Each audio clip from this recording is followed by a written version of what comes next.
Welcome to the Your Life After Tech podcast. This is episode 7. I'm Debbie Levitt. Don't forget to check out our lifeaftertech.info multiverse, including our book, Discord community, coaching, and more. Because you might be done with tech, tech might be done with you, or you're thinking about adding non-tech work to your tech career. Today's guest is Faith Lane. Faithlane. You can find her on LinkedIn. She's been working in UX for many years and is hoping to stay in UX, but took another job just to keep life moving while she figures out what's next. Let's get to know Faith. I'm Faith Lane. I am a UX designer, and I've been in the tech industry for probably a little over 20 years. I started off actually, let me take a step back. I went to school for computer programming, and after going on a few interviews, I decided, you know what, this is not for me. The Visual Basic, the C++ it wasn't for me. So I started to but actually an HTML class stood out to me in college. So I was like, you know what, I still want to I'm creative and I want to stick with computers. So that kind of stood out to me. So I started to do freelance web design, but my 9-to-5 job was tech support. So I did tech support for a few years. And when I built my portfolio up enough, I started to land those roles as web designers. And to fast forward how I got bit by the UX bug, I was working at a company as a contractor, and I would have to come across different designer files from other departments. And I would look at their files, and at this time, this was Photoshop. I would look at their files and I'm like, I can do this, but so nothing really stood out on anything I couldn't do. I was like, but why am I not calling myself a UX designer? So I reached out to the UX manager, and I was like, what is this whole UX thing? What is this about? And he really broke it down. It was beyond the pretty stuff. They talk to their users, they're understanding the pain points and trying to understand their needs. So he put me on a path of giving me courses to look at, books to read, websites to look at. And I took that information to my next job. And even though I didn't have a UX title, I started to incorporate what I was learning on my own into that position. And that started to lead me into those UX roles where I was learning, the Google sprints, the critical thinking, the research. And I was like, okay, now I'm hooked. This is now my career field. So that's kind of how I got into the UX world. Great. So great to meet you, since I know we're connected on LinkedIn, and that's kind of how this podcast happened. What was that I've seen it through 2024, some of your posts about trying to find your next role, and that, because of what's been going on, it sounded like it was starting to include possible work things that weren't in tech. Tell us more about that. Yeah, I got into this non-tech role because bills needed to be paid. So I got laid off last year, December. And honestly, Debbie, I thought 3 months max I was going to be laid off. I was like, okay, it's December. No one's going to be hiring. January, people are getting off vacation, still no hiring. So I gave myself to around March. I was like, by the time February and March started to come around, people will start to hire. So I gave myself that wiggle room. And here it is almost a year later, and I still don't have a UX role. So it was like every time I got on LinkedIn, I saw more and more people got laid off. And that's when I kind of started to get worried. I was like, okay, this is not going how I thought it was going to go. So I was blessed to have a friend who has her own company. She has a daycare company, and she also has a before and after care program in 3 different schools in St. Louis. So she needed a director in one of those. And she already knew my skill set because I did some of her websites in the past. So she knew what I needed as far as employment, and she needed someone. So we kind of, work with each other on that. And I went in not because she was my friend. I treated her like she was my boss. Like I didn't go in like, oh, this is my friend, and I'm just gonna, play, just not take it serious. She is my boss, and friend at the time now. So I'm working in a before and after care program between kindergarten and 4th grade. So I'm working with like 50 kids. I put it on my post a while back. These are my new stakeholders.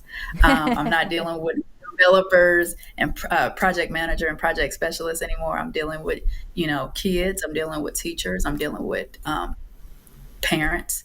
So those are my new stakeholders. So I love it that I could still take my skill sets as a UX designer and put it in this. It doesn't have to be an app that I'm working with. I can change processes as I'm talking to kids and, just that empathy. I'm like, okay, this is a little stakeholder, and you're just kind of, learning them. But yeah, I had to pay bills. So I still want to be in the UX role. And luckily, the way my shift works, because it is a before and after care, I'm up at 5:40. I'm at work at 5:45 to 8:30. Then I can go home or do whatever and come back around 2:45. But in that in between space, I have time to interview. And my friend, she understands, so she's behind me, knowing that I still want to be in that UX role, and the way that the shift works, it helps me to interview. So. Yeah, that's really interesting because sometimes I communicate with people who say, Debbie, I'm a UX designer and I can't find a job. Where do my skills naturally translate? Should I become an architect? Should I become, and they usually have something that has the word designer in it. And it's interesting to hear people understand that our skills go way beyond something that we would attach designer to. Yeah, definitely. It goes beyond just in Figma or any other design. Like have to have that thinking skill, that critical thinking. And it's just amazing. Like right now I'm a supervisor. I never thought I wanted to be a supervisor. I was like, I don't want to be a supervisor, but now I have that skill set. I have like 5 staff members under me. So I'm, teaching them and, grooming them for their position. So now if I do get another UX role, I have another skill set. So I encourage people to just don't, at this weird UX, whatever is going on in the UX field and tech field, take on those positions that have nothing to do with UX, of course, to pay the bills, but you never know, what skill set you're going to, get. Yeah, and I wonder if, and maybe you haven't thought about this, and I'll put you on the spot, but have you considered that this job that you're doing now may or may not tie into your core personal qualities? Like, maybe you're using UX skills, but maybe you're just using who you naturally are at your core. Oh, definitely. Empathy is all deep inside of me. If I wasn't into the UX role, I probably would have been in the funeral industry, honestly, because it's so much empathy, and you have to take, you take those feelings and you just try to, make people feel better. But definitely deep down, I just care for people, and that I'm seeing it how I'm managing my staff. I'm seeing how I talk to the kids and, just parents, and I just see a different side of me that I never thought. This is a challenging role, just for me personally, not necessarily the job itself, but just me personally. I'm learning a lot. So when I do get that next UX role, I'm gonna be like, okay. Yeah, it's great. It's such an interesting conversation about you taking what you learned from each job and bringing it to the next job, but also looking for opportunities for kind of self-growth and development is what I'm hearing. Oh, definitely. Because like I said, it's almost creeping up to a year. And that year, it messes with you mentally because you start to doubt yourself. You're like, I used to get jobs like this. I used to get interviews like this. And now I don't know what's worse, applying for a job and getting rejected right away, or getting the interview, the second interview and third interview, and still getting rejected. And then it's like, that messes with you. So you do have to keep that you have to be positive, because if you go into that dark space and start doubting yourself, you're like, what am I good for? Like, can I even do this anymore? So yeah, definitely a personal growth. You got to constantly check yourself. Good point. Again, a bit of a random question, but when you have the tough days where you're going, what happened here? What's next for me? Gestures at everything kind of day. Is there anything that you do for self-care or to help pull yourself back up to a better space? For me personally, I pray. Me and God has gotten definitely a stronger relationship during this year. So pray. I have a lot of positive people in my life encouraging me. I've always been blessed with awesome supervisors, awesome coworkers. They're always checking on me, whether it's sending me jobs or just hang in there. But me was definitely prayer. Going to parks and chill by some water, and that's just me. And I listen to podcasts all the time, or I play in Figma, even though I don't have a, a a freelance project. I still have my like personal projects that I just to keep those skills up. But yeah, just prayer, because that's all. That you got to keep that to stay positive for me. Yeah, it sounds like prayer, a fantastic community of people you can really rely on, and some nice scenery. Oh, definitely, definitely. Zen out by some water with a podcast. Sounds good. Yeah. Um, I wonder, at what point you said, "Oh, I gave myself until March." When March hit, did you feel ready to consider jobs outside of UX, or did you give yourself a little bit more time? I still gave it a look because I was like, whoa. My thing was if I got a job outside of tech, I was worried. The way schedules were, I couldn't fit in an interview, and because we're in UX, we're going to have to use a portfolio and present that. So it's not like I can sneak in a room and say, oh, I have this interview. No, you have to be in front of a computer and presenting. So my thing was worried about a good interview time, because you have to be mentally prepared for that. But yeah, after a while, it was like, okay, bills are like, hey, knock, knock. We don't care if you're laid off. Your bill is due. So when bills start to, really hit me, because you don't want to keep pulling from savings, and, you know, yeah, that's when bills start piling up. Yeah, it's obviously scary for so many of us. Definitely.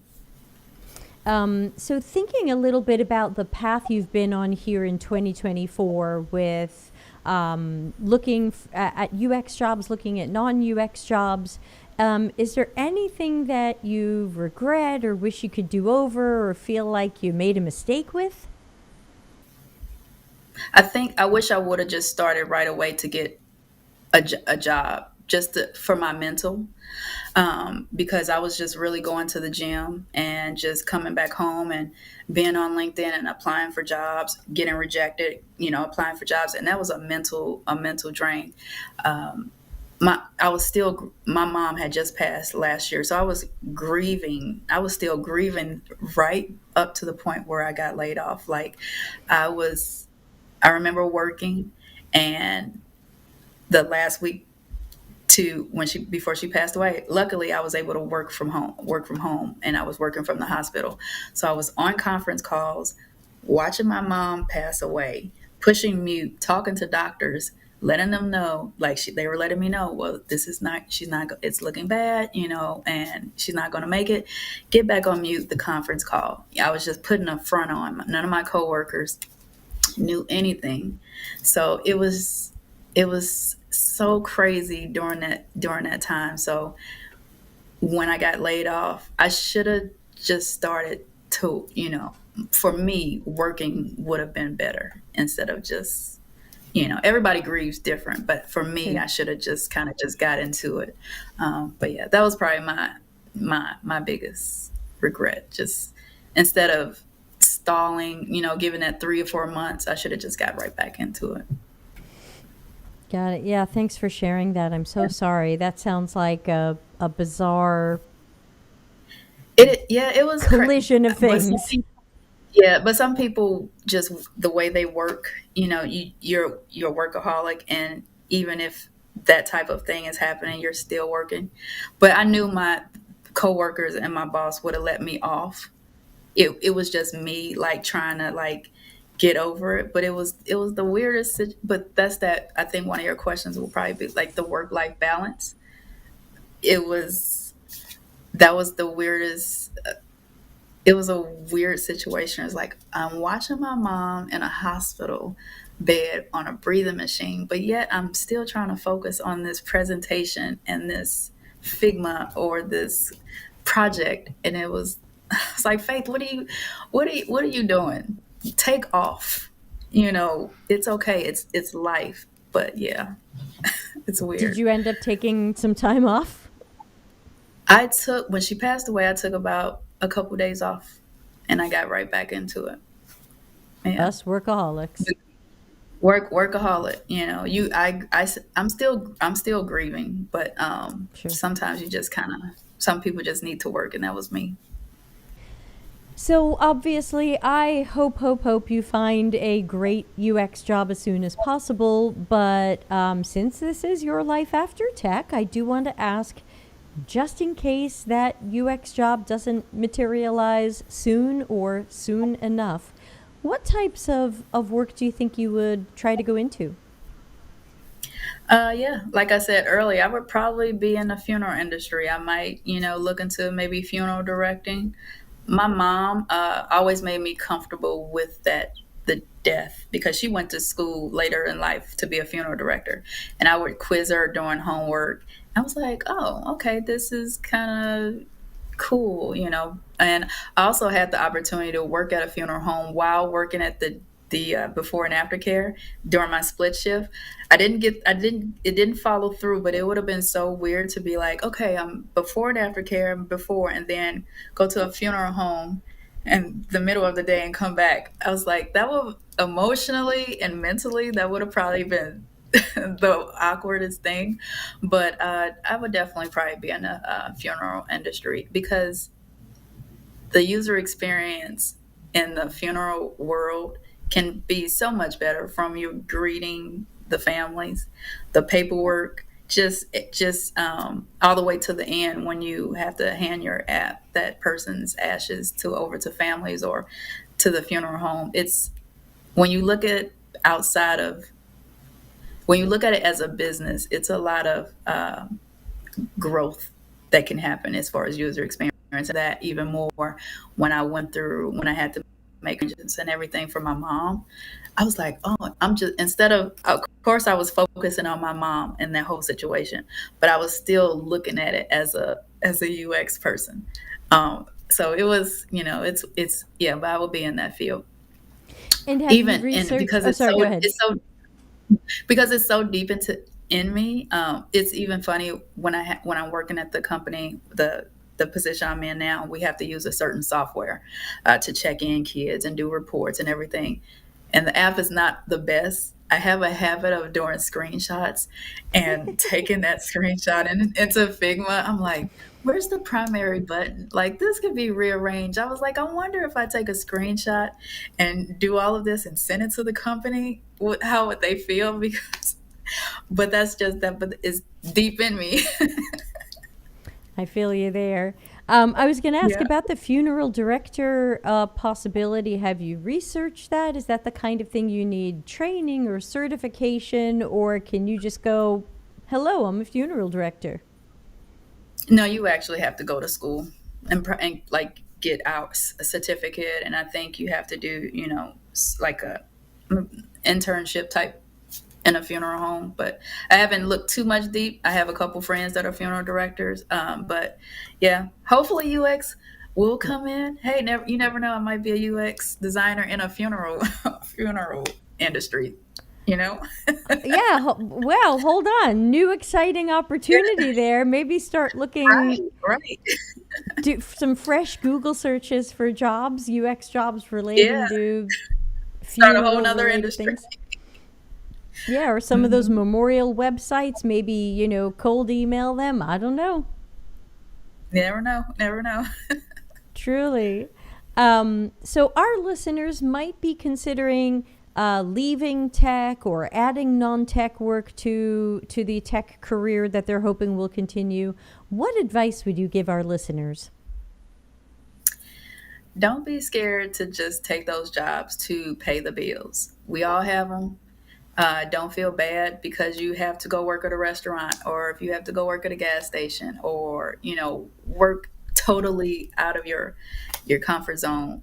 We have bills, okay, and bills are not waiting for us. They do not care if there are layoffs going on. So don't be afraid just to be able to pay those bills. And, if you want, keep your skill sets up on the side, at night, playing around in Figma or, keeping up on the trends and books. But yeah, don't be afraid. Get out of your comfort zone and do what you have to do. Awesome. Thank you so much. I think more people need to hear that we just can't keep waiting. There are people who've been, as you said, you're out of a job almost a year now, and you're very not alone. Mm-hmm. Definitely. Yeah. And keep praying for each other. That's all if I don't get the job, I'm always like, okay, the next person was probably better than me and they needed it.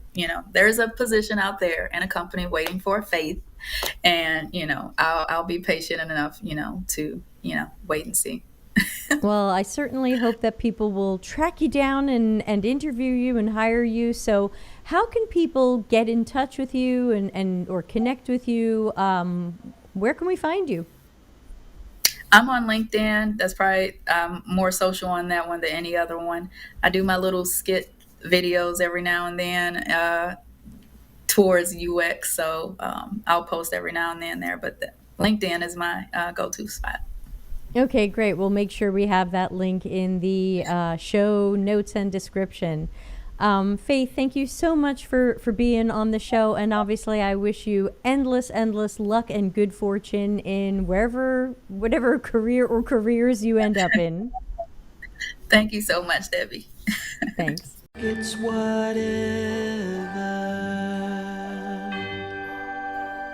and it's never. Is it better?